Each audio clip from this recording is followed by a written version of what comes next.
Hello everyone!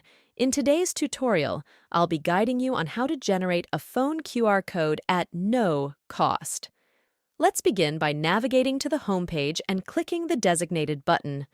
We'll be using QRCODE.co.uk, a platform that offers free QR code generation for phone numbers. Once you're on the site, click on the Phone tab to start creating your custom QR code.